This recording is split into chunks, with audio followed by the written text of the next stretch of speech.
Welcome to the Ducks Unlimited podcast, the only podcast about all things waterfowl. From hunting insights to science-based discussions about ducks, geese, and issues affecting waterfowl and wetlands conservation in North America, we bring the resource to you. The DU Podcast with your host, Dr. Mike Brazier. Today, we're going back north of the 49th parallel, back into Canada, reconnecting with one of our favorite guests. I can't say he's our favorite guest because, we have to be diplomatic about this, right? So but I am happy to welcome back in Dr. Scott Stevens with Ducks Unlimited Canada's Director of Regional Operations for the Prairie and Boreal. Scott, does it offend you that I don't yet call you our favorite guest, or are you okay with a diplomatic approach to this? Yeah, I'm okay with that. I think it's like having a favorite child, Mike. You're not supposed to say so in front of, the rest of them, but, the one that's the favorite knows. Yeah, we'll leave that for some offline conversation to really sort through that. Exactly. But yeah, we wanted to reconnect with Scott here. As listeners of the podcast will know, Scott has been gracious with his time, joining us to share updates on habitat conditions. He's also shared some insight with us on some actual conservation program work that goes on up in Canada. But Scott and I are also good friends. We go back a long way. And so we wanted to just use this opportunity to reconnect and see what he's been up to. I follow Scott on social media, and so I know he's been out in the field again. We had him on last month where he shared with us some of his experiences and observations on blue-winged teal, but he's been out again, and so we wanted to talk with him about that. And Scott, this is also one of those things where we could draw an analogy to kind of what happens with football. People may be asking themselves, why are they going to be talking to Scott Stevens again? And a lot of times if you're watching a football game, you'll see one team run the tailback up, right up the middle for 8 yards. Then the next play, they'll run the tailback right up the middle for 9 yards, and they'll turn around, they'll run it for 15 yards. And you kind of ask yourself, sitting across, ask your buddy, how many times are they going to continue to run that play? And the answer is, well, we're going to run it till they stop it, right? Exactly. So that's kind of what we have here. You're a good guest. You provide good information, and we're going to keep going back to the well. So thanks for joining us again, Scott. Yeah, absolutely. So I guess that signals that if people are tired of hearing from me, they just need to, message the podcast or comment and say, man, I am sick of hearing that guy. Like, when are we done with him? Yeah, that's right. And hey, that's a good reminder for me at this time to thank the listeners of the podcast. We do get some feedback from people along the way, and we appreciate that. We're actually kind of adjusting some of our schedule of our content based on on the feedback we're receiving. And so just a shout out and thank you to all the listeners that are tuning into the podcast. I'll take this time also to encourage you to share the podcast with your friends, with your fellow hunters, with your fellow workers, anyone that you think may be interested in wetland and waterfowl conservation. That's actually, if I'm being honest, that's a really easy way that you can help Ducks Unlimited promote our mission, is by sharing this podcast and helping us get this message out and provide some feedback. One of the other things that you can do is go to wherever you get your podcast and rate this podcast. Hopefully you're going to think it's a 4 or 5 star podcast, but we'll leave that up to you. But yeah, just all support for this podcast is appreciated. And so with that, Scott, let's talk a bit about what you did here over the past couple of weeks. I think you ventured west into the land of the living skies in Saskatchewan. Is that right? That is correct. Yeah. So I think last time we talked, I had taken the first week of September off, and I had hunted blue-winged teal, and that was quite successful. There were lots of blue wings around. I had got out a few more times and chased blue wings, and I'll admit they seem to be kind of waning a bit. And then I prepared for a trip. I think I left on the 19th of September to head to Saskatchewan. And as you highlighted, Mike, it's definitely a different year for me too, because, this is the time that we typically have guests and supporters from all across the continent who are coming up here, and, we spend some time with them in the fall and, tour some habitat and do a little hunting. And, that's a time that I look forward to, but with the current situation, there's no guests from the U.S. coming. We've had a limited number of our Canadian guests that we've tried to get out and do some of that with, but it's a very different year. So So yeah, I scheduled another week's worth of vacation time and connected with a friend of mine who lives outside of Saskatoon. And our plan was we were going to be east of Saskatoon for a few days chasing cranes, sandhill cranes. And then once we had completed that portion of the trip, we were going to go west of Saskatoon and focus on white fronts and ducks. So that's kind of what we headed out and did. So on the cranes, I think I saw some of those pictures. Man, I tell you what, I have been fortunate enough to travel to Saskatchewan.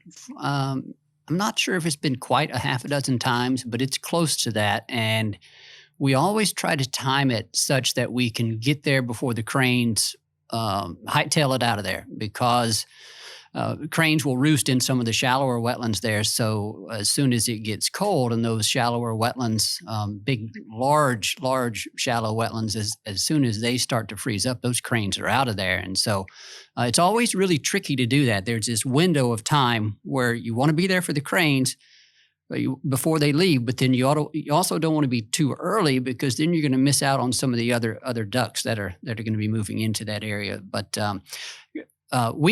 Scott, typically whenever we are going after cranes, we don't haul up decoys or anything of that nature. We try to just pass shoot them, which takes a bit of scouting and also just kind of being in the right place at the right time. But I noticed from some of your posts that you were actually using some silhouettes, if I remember correctly. Is this the first time that you've used the silhouettes, or is that typically the way you try to hunt cranes? Yeah, well, cranes for us has been a bit of an evolution too. Like you, Mike, at first when we had guests up, I mean, cranes are something that are unique, and I'll admit Saskatchewan is probably one of the best places to chase after cranes just because of the sheer numbers. I mean, the area we were in, there are tens of thousands of cranes using that area. So, there's lots of opportunity. So initially when we chased them, we did just like you described. You get between a roost and fields, and they, under the right conditions, they don't fly too high, and you kind of pass shoot them. And then I guess during the process of that, I kind of, looking at piles of cranes out in the field, it struck me, it's like, I'll bet we could decoy those things if we did a little thinking and scheming on that front. So we had got some decoys. At first, I got 6 full body crane decoys, and then prior to last year, I got 6 dozen silhouettes. So that's a pretty good crane spread. When you put out a few full bodies and the silhouettes, and I would say that, the results of trying to decoy them have been pretty spectacular. When you get a group of 30 cranes sort of belly up and feet and legs down trying to land in your decoys, that's quite the spectacle. So the decoys are pretty effective, I can tell you. And this year, we got in fields that cranes were using and put out the decoys. And most days, I think there were just 2 of us. So, the limit is 5 on cranes. We only needed 10 cranes. But, there was only one day that we weren't done shooting cranes by the time the sun came up. Wow, that's pretty incredible, Scott. I was actually kind of as you were describing this, I was wondering how much scouting you did. I'm guessing this is going to be like field hunting for mallards, where you scout the previous afternoon, find where the cranes are, and then go back in and to that field. And then the other question is, do you use a crane call? I mean, let me just ask you those 2 questions. Yeah, so scouting is definitely important. I'll admit, once again, this year is a little bit different in that, my experience in both of the areas that we hunted was there was nobody else around. Now, usually those areas, don't have a ton of hunting pressure, but you see a few people kicking around, and there was like nobody out there on the landscape. So, that was interesting. And I suspect that's at least, partially related to the fact that the border was closed. So yes, we did some scouting. The first day that we hunted for cranes, my friend that I was hunting with, he actually, as I was traveling over, he said, "Hey, good news." He lives out in a rural part of Saskatchewan, and he said, "I've got 400 cranes like in my backyard, literally in a field." So the first day we hunted in his backyard, we had actually taken the decoys out there the night before, and set them up, set the blind up. In that case, we used a Avian X A-frame blind that's all grassed up with just cut green grass. But I've found those to be super successful. You're just totally hidden because it looks like a clump of grass out there. So yeah, I had done some scouting for the other two spots we hunted. It's a traditional area near a big roost. So, it's an area that I know holds lots of cranes. And in that case, for those 2 days, we just, there was actually a small dry wetland that we just sort of knelt down in the vegetation in the dry wetland and put the decoys sort of around the edge of the wetland. And that worked spectacularly too. So, but yeah, I mean, success for cranes, finding the spot that they're using the area, like almost everything else. If they want to be there, that's a good spot to be. And then you ask a question about calls. And so they do have crane calls. I would love to get a crane call. My sort of current limitation is I'm not smart enough to figure out how to trill my tongue or, sort of roll my R's, which you need to be able to do into the call. So my friend actually is able to do that. He was sort of trilling into a short reed goose call, and it sounded pretty good. Now I'll kind of vibrate my lips and try and make a crane call. It's not as good as the people who can trill their tongue and do it through a call, yeah. But so I guess I'm handicapped in that I haven't figured out how to do that yet. But I know I've listened to YouTube videos, and there are guys who are super successful at doing that, and they sell commercial crane calls. So those would definitely be an advantage that I did not have. There's a lot I could say here. Let me think where I want to start. Exactly. I think you were part of that conversation, right? Where I was describing my feeble attempt to learn some introductory Spanish. Were you part of that conversation? And I was trying to coach you and others on how to learn how to roll your R's. Do you remember that? Yeah, something about butter. Something about butter. Yeah. Something of that nature, right? Exactly. I've still got work to do is the take home point from that. Right. And I think I do as well. So, and I did not know if you were going to be able to kind of reproduce that call for us or not. It sounds like not. I actually had Dr. John Brunges on an episode, I think that's going to follow this one sometime, where we were talking about sandhill cranes in the eastern U.S. And I tried to coax him into a crane call as well, but he wasn't going for it either. We may have to dub that in because it really is an incredible sound. If people haven't heard it, I think they would enjoy it. And certainly if you have heard it, you hear it once and you will never ever forget it. So it's pretty cool in that regard. It is. Yeah. I have to admit, it is probably my favorite bird vocalization, and it carries so far. Like when cranes are migrating, they'll be like a mile up there in the sky. And if I'm sitting outside on a, mid-September day, you can hear that trill. And then, if you have binoculars, you can look, or even with your naked eye, and then you'll be like, oh yeah, there's a bunch of specks way up there that are cranes, sort of migrating in their circular pattern, kind of riding thermals. But it is an absolute awesome call that is so distinctive, and yeah. So if people haven't heard that, they need to Google that, or maybe you can dub it in. And it's a really cool call. Here's a crane call for you.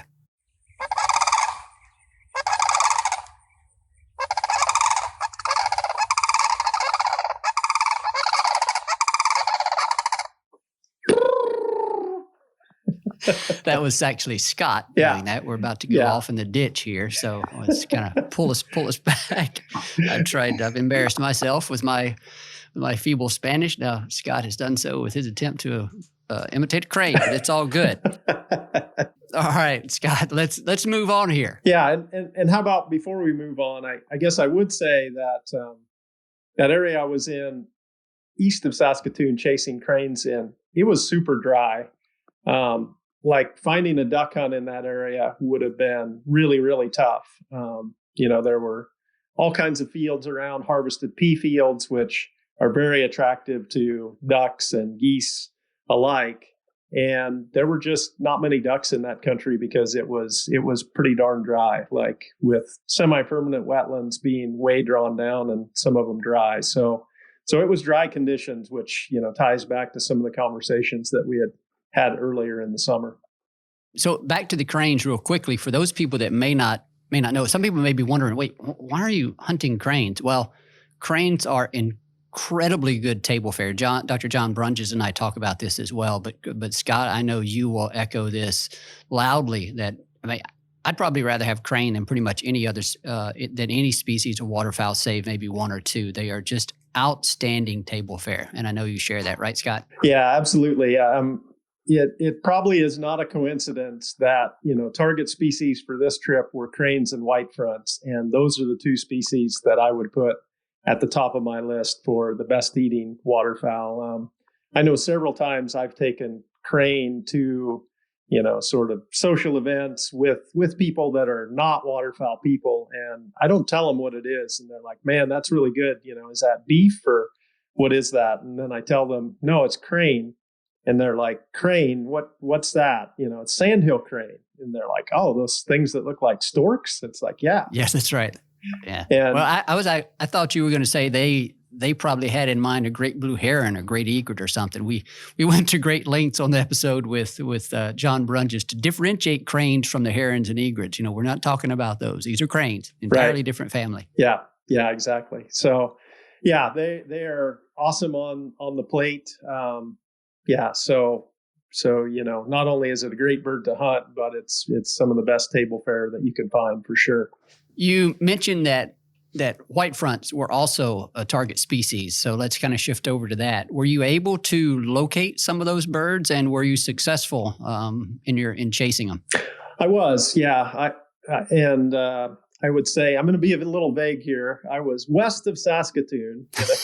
Come on now. In an area that I have traditionally gone to, and for whatever reason, white fronts are kind of a western distributed bird. East of Saskatoon, when we were crane hunting, I shot one white front. There was a flock of white fronts that were flying around, and as soon as I identified what they were and they were within range, it's like, yep, I'm going to take one of those. So, but that's unusual. Typically you're in western Saskatchewan or in Alberta to shoot white-fronted geese. So I was west of Saskatoon, sort of a traditional area that I've gone to.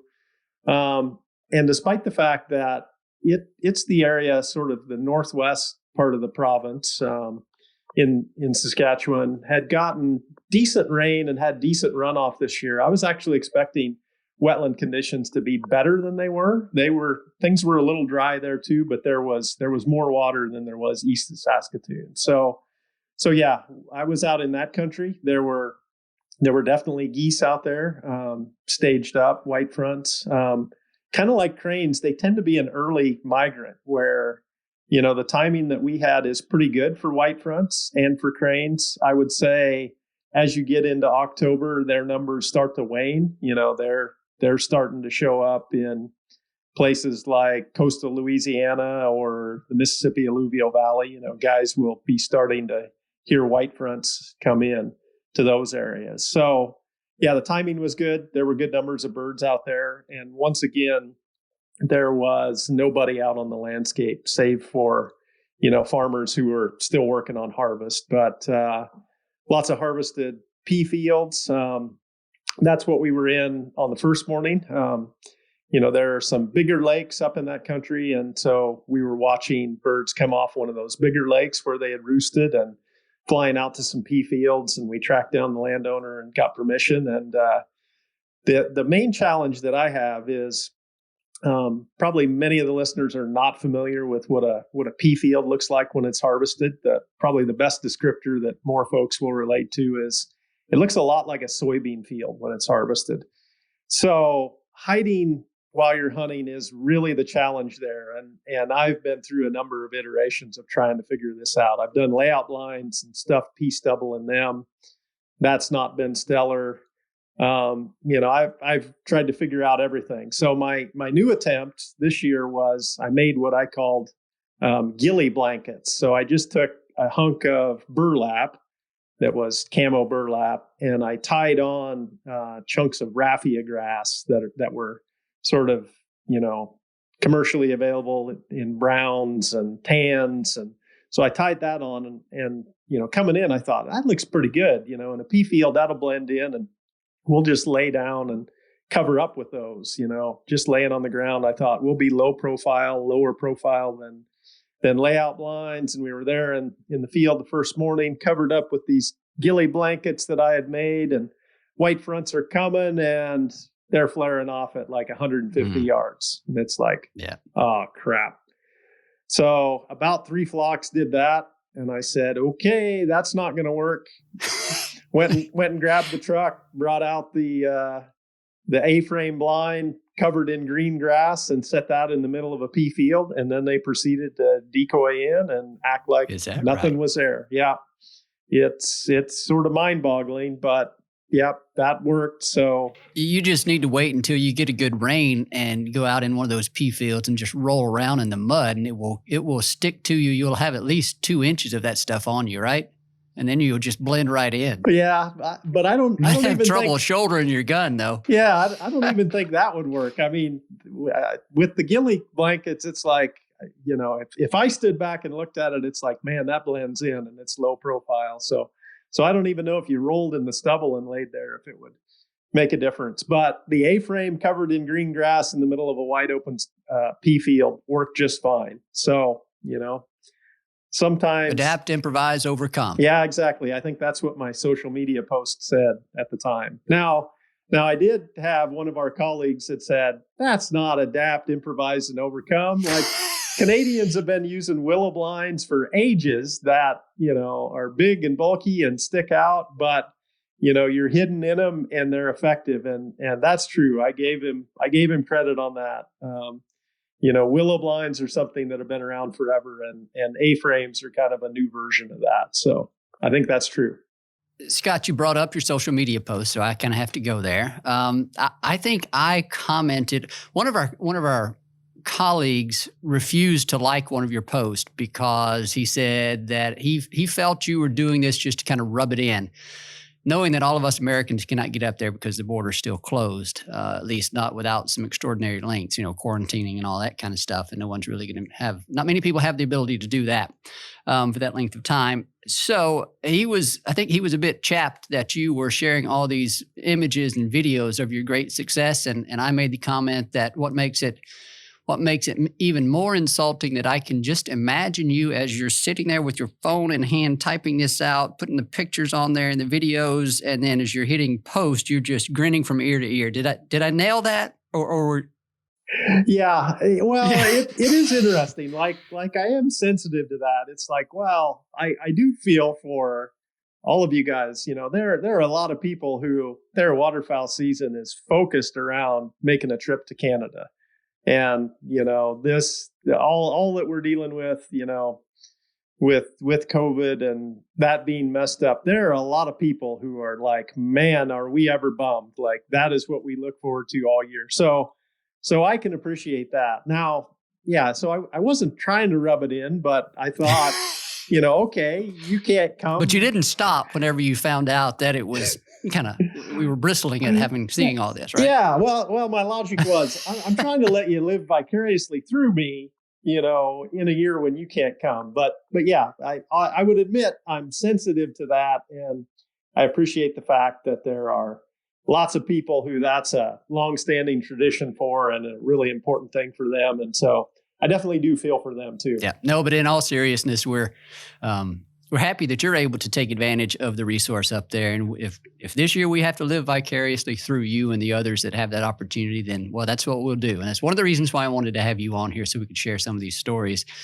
Scott, it sounds like we're going to need to start wrapping this up. It sounds like you did not target ducks. It sounds like you were not really in landscapes that would have been holding a lot of ducks this time of year anyway. Are you planning to get back out to Saskatchewan or maybe even Alberta to chase ducks here in the next few weeks? I don't have plans to get back out, and the second half of the trip where we were west of Saskatoon, we did have a couple duck hunts.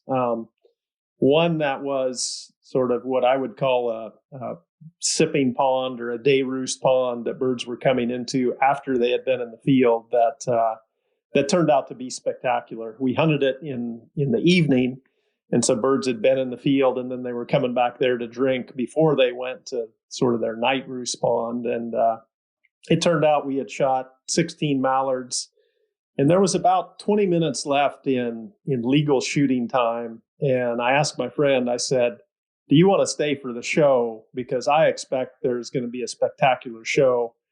And we agreed to do that. And we laid there in the layout blinds, and hundreds and hundreds of mallards came pouring into this wetland, in the last bit of light. And it was pretty spectacular. Wow. Yeah. So I did have a couple good duck hunts. The next day, kind of the final day of our trip, we set up in a pea field in the A-frame blind with a duck spread in the field, because at that point we had essentially possession limits of geese, and it was windy. It was blowing like crazy. And we were able to shoot a limit of ducks in the field, which was very nice. So yeah, I got a little bit of that good duck hunting while I was there. So I don't currently have plans to go back to Saskatchewan. Next, sort of on the slate, I think I'm going to try and get out for some diving ducks here in Manitoba. There can be some good hunting for canvasbacks, especially early on here. So I'll admit that kind of the theme right now is you better get after the birds that are going to get out of here quickly. So canvasbacks, white fronts, cranes, blue-winged teal. I've kind of been working on those, and then mallards will be here for a while, so I'll have a chance to match wits with them for a few more weeks. So that's kind of my strategy. You've mentioned this a couple of times already, but I just kind of want to put a fine point on it. The season for non-resident hunters is currently open, technically, in Saskatchewan, right? I think last time we had you on, you were talking about how the season for non-residents in Manitoba didn't open until, let's say, what would it have been? 24th of September, I think. Of September. But the time when you were hunting in Saskatchewan, technically it was open season also for non-residents, correct? Yeah, that's right. And so what you saw in terms of the lack of people on the landscape was a direct reflection of that border closure, right? Yeah, that's right. The border closure currently restricts non-discretionary travel. So, waterfowl hunting and tourism and those kind of things, folks from who aren't Canadian residents or Canadian citizens are restricted, just due to the challenges with COVID right now. So yeah, it was quiet on the landscape because despite the fact the seasons are open, no one is able to travel into the country, unfortunately. Scott, I think that's going to wrap it up. Before we close out, I want to give you an opportunity to share anything else, any other observations with respect to the migration. Does it seem to be kind of on track?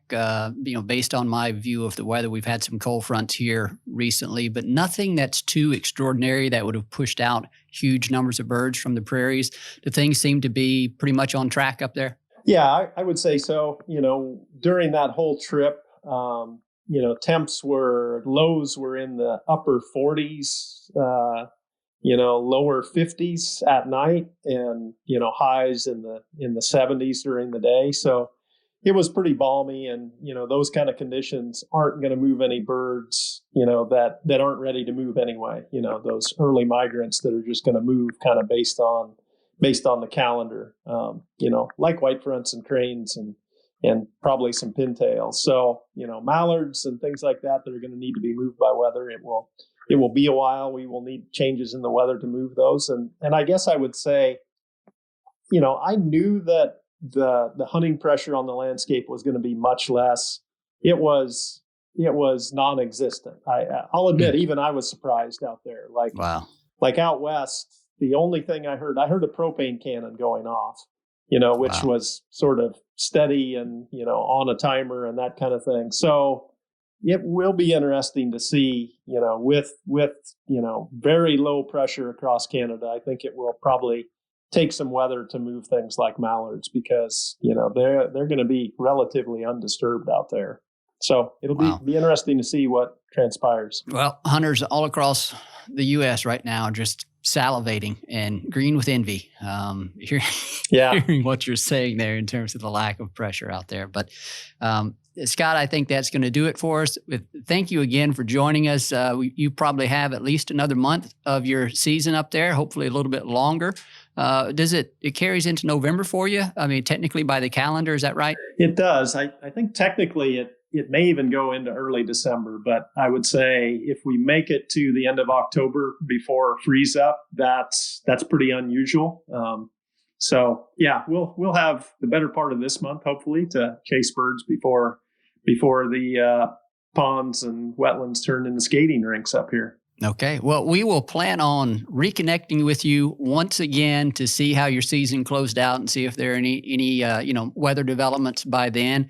It's always great having you on. You're always gracious with your time, and like I said, we'll keep running this thing until folks can stop it. Okay. Sounds good to me. A special thanks to one of our favorite guests here on the podcast, Dr. Scott Stevens with Ducks Unlimited Canada. We greatly appreciate his time as always, and in particular this time, we appreciate him allowing us to live vicariously through him as we go into this waterfowl hunting season. It's open in Canada. It's starting to open throughout parts of the U.S., so we appreciate Scott sharing some of his experiences. Delighted to hear those. As always, we also thank our great producer, Clay Baird, and to you, the listeners, we thank you for your support, passion, and commitment to wetlands and waterfowl conservation.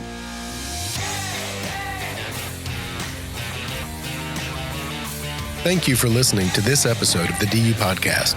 Be sure to rate, review, and subscribe to the show, and visit www.ducks.org/DU Podcast for resources based on today's topics, as well as access to more episodes.